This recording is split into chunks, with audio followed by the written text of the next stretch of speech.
विश्वास ये केवल शब्द नहीं, ये वो नींव है जिस पर मनुष्य का जीवन टिका हुआ है।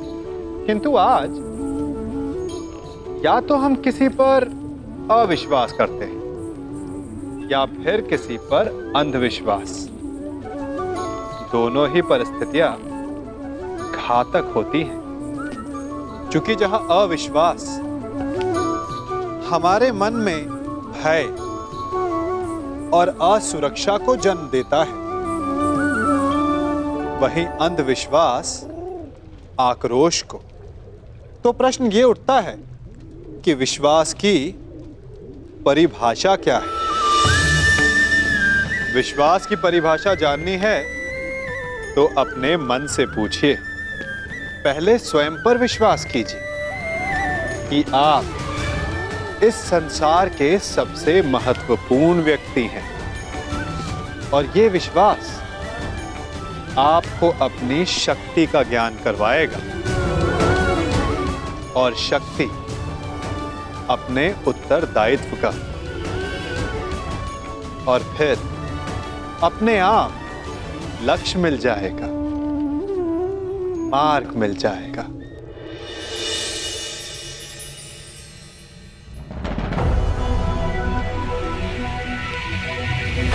ये माया महल है वासुदेव।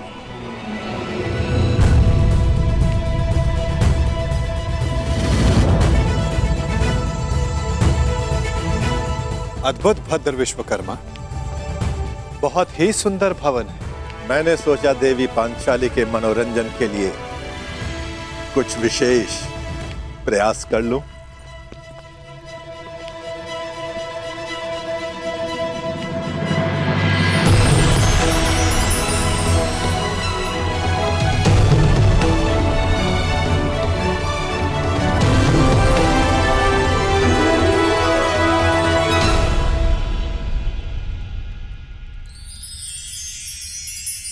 यहां जो जैसा दिखाई दे रहा है वो वैसा कदापि नहीं है।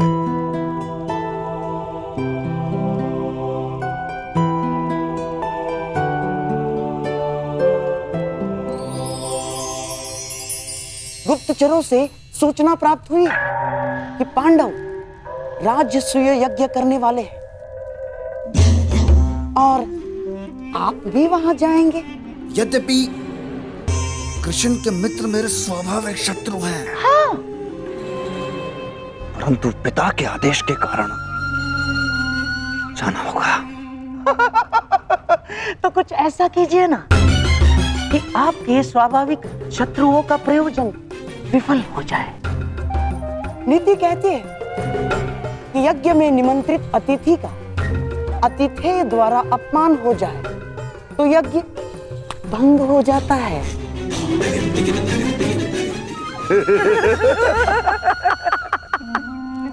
शिशुपाल, ये तो अत्यंत सरल कार्य है। गांधार नरेश, आपने तो वो कार्य बता दिया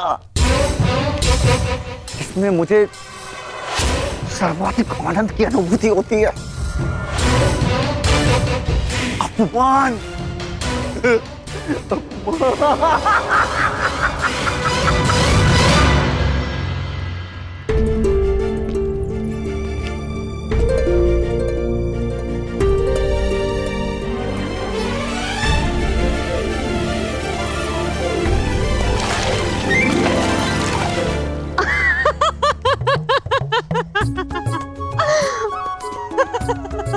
अद्भुत ना सका। जहाँ जल दिखता है वहाँ भूमि है, और जहाँ भूमि दिखती है वहाँ जल।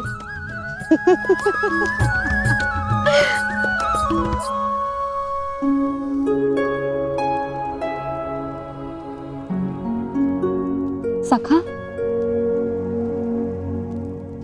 आप मेरे हाथ पर क्रोधित तो नहीं है ना? सखा हूं, क्रोधित कैसे हो सकता हूं?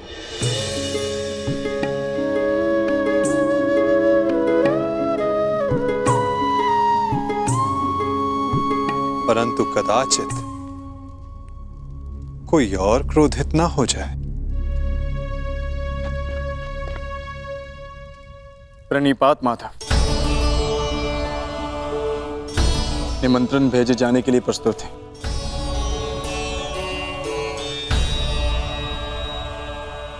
तो पहला निमंत्रण हस्तिनापुर जाएगा।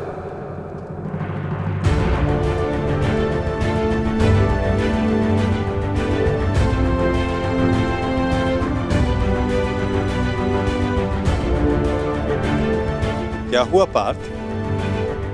कुछ व्यथित दिखाई देते हो।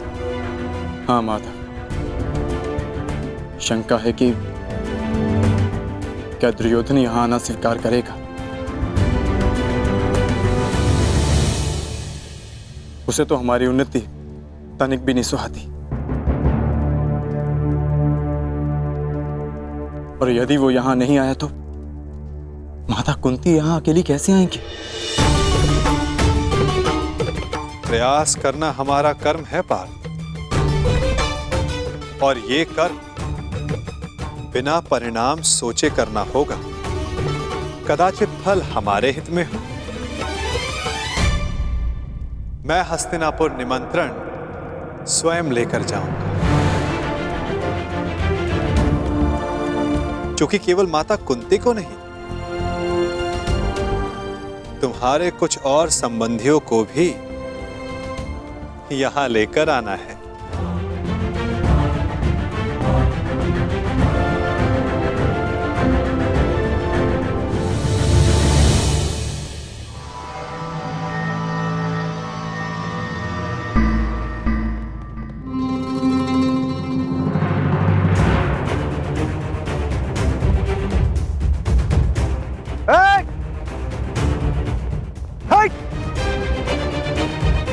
देख नहीं रहे तुम्हारे समक्ष छेदी नरेश शिशुपाल खड़े हैं। तो छेदी नरेश, तुम भी जान लो कि तुम अंगराज कर्ण के सामने खड़े हो। तो तुम हो अंगराज कर्ण।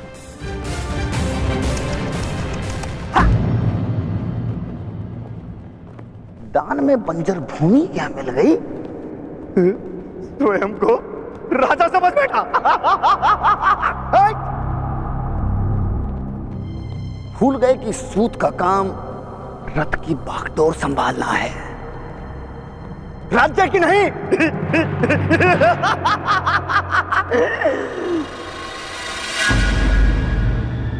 लगता है घर पर वचन देकर आए हो कि जीवित नहीं लौटोगे।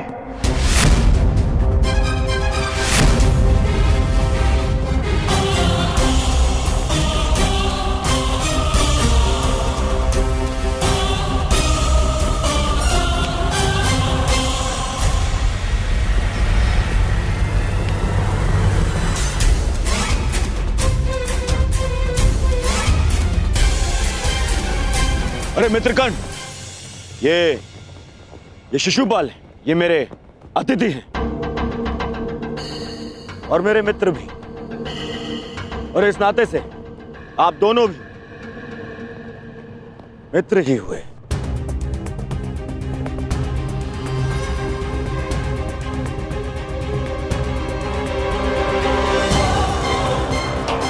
मेरा केवल एक ही मित्र है, और वो हो तुम।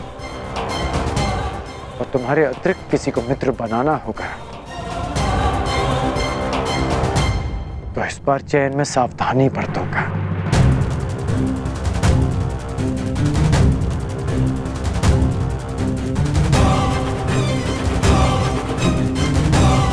अपने अतिथि की मर्यादा में रहने की चेतावनी अवश्य दे देना मित्र।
आओ अंगराज, तुम्हारी ही प्रतीक्षा थी।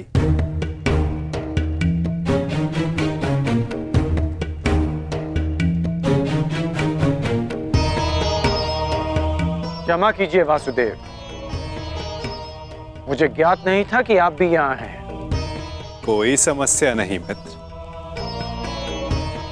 बहुत कुछ है जो अब तक सबको ज्ञात नहीं, परंतु अब सबको ज्ञात होगा। मैं वासुदेव कृष्ण इस सभा में उपस्थित समस्त जनों को अपनी और राजा युधिष्ठिर की ओर से प्रणाम करता हूं और उनकी ओर से आप सबको निमंत्रण देता हूं। कैसा निमंत्रण वासुदेव? अपनों को निमंत्रण आनंदो उत्सव के लिए ही दिया जाता है महाराज। आपने हस्तिनापुर का एक भाग खांडव प्रस्थ पांडवों को दिया और उन्होंने अपनी परिश्रम और योग्यता से उसे महान इंद्रप्रस्थ में परिवर्तित कर दिया।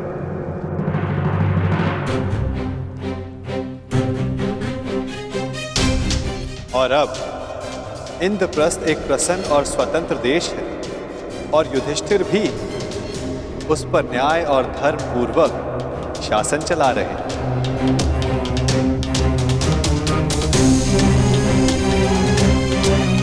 मैं हस्तिनापुर को बधाई देना चाहता हूं कि धर्मराज राजसूया यज्ञ संपन्न करके चक्रवर्ती होने जा रहे हैं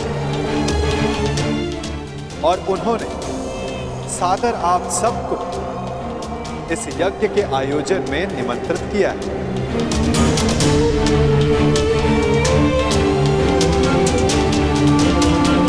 आपके प्रति उनके आदर का अनुमान इस बात से लगाया जा सकता है कि उन्होंने किसी दूत के स्थान पर स्वयं मुझसे आग्रह किया कि मैं आप सबको ये निमंत्रण दूं।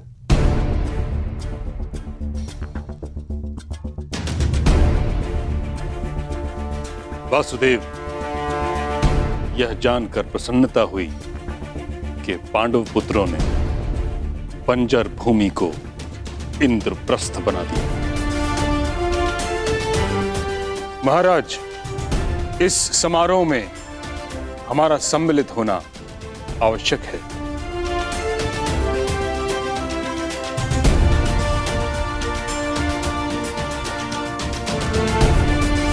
कुरुवंश की संतान चक्रवर्ती सम्राट बने, यह हमारे लिए गर्व की बात है।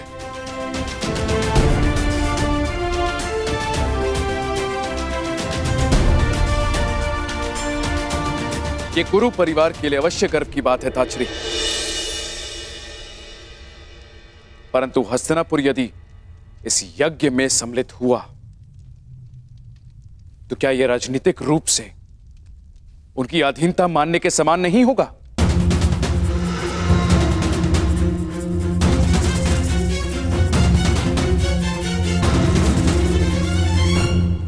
मुझे आश्चर्य है महाराज, आपके मन में यह विचार आया कैसे? पांडव भी आपके अपने पुत्रों के समान हैं। फिर हस्तिनापुर और इंद्रप्रस्थ एक दूसरे से भिन्न कैसे हुए? पांडव सदा आपका परिवार रहेंगे और आप सदा उनके ज्येष्ठ पिताश्री,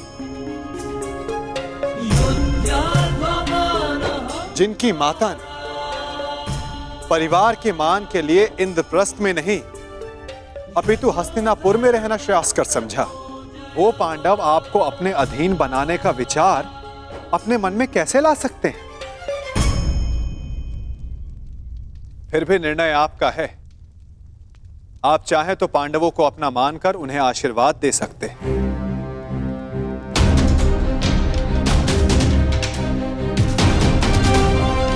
या फिर वहां अनुपस्थित होकर यह दर्शा सकते हैं कि हस्तिनापुर पांडवों के वैभव से ईर्ष्या रखने लगा है। तुम्हारा क्या मत है विदुर?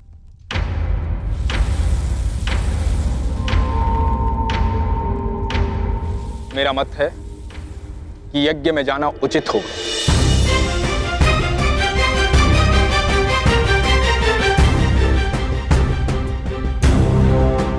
पांडव हमारे शत्रु नहीं है, और यदि हस्तिनापुर इस यज्ञ में सम्मिलित नहीं होता है तो चारों तरफ यह संदेश जाएगा कि हस्तिनापुर से पांडवों की उन्नति देखी नहीं गई।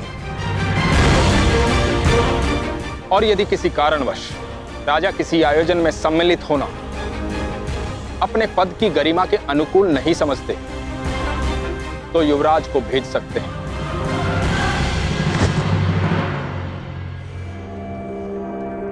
यदि ताचरी और विदुर का यही सुझाव है तो हस्तिनापुर उस समारोह में अवश्य सम्मिलित होगा।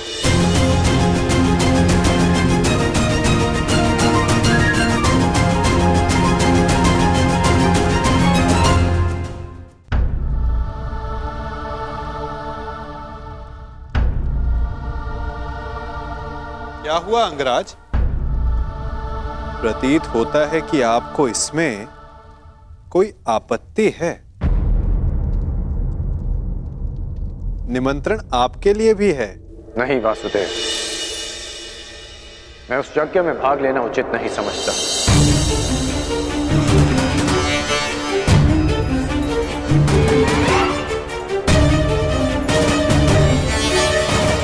कारण? एक नहीं 3 कारण हैं। पहला, मैं युधिष्ठिर को सम्राट पद के योग्य ही नहीं समझता।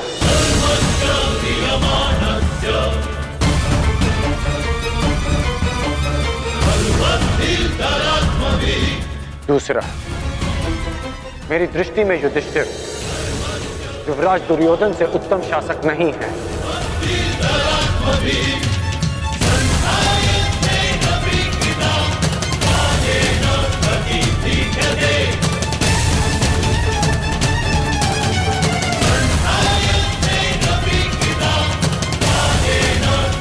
दुर्योधन नियमों में बंधकर प्रजा पर शासन नहीं करते, अपितु प्रजा के लिए नियम बनाते हैं।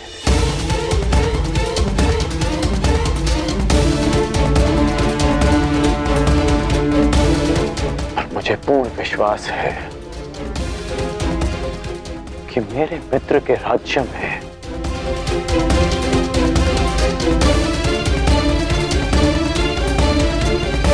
फिर से किसी शोण के मुख में पिघला हुआ स्वर्ण केवल इसलिए नहीं भरा जाएगा कि उसने एक सूत होकर वेद पाठ करने का साहस किया।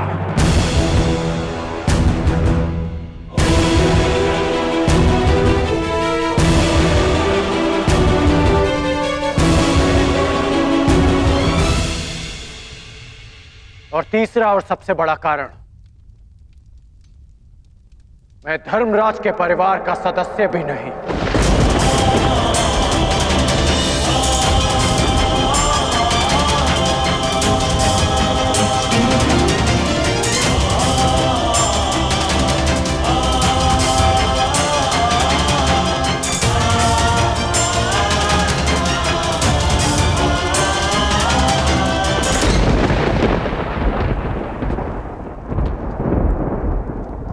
और जिसे मैं सम्राट पद के योग्य नहीं समझता,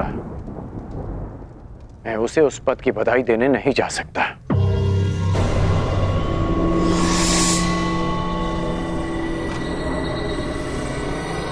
क्षमा कीजिए केशव कि मैं आपके इस निमंत्रण को अस्वीकार कर रहा हूं।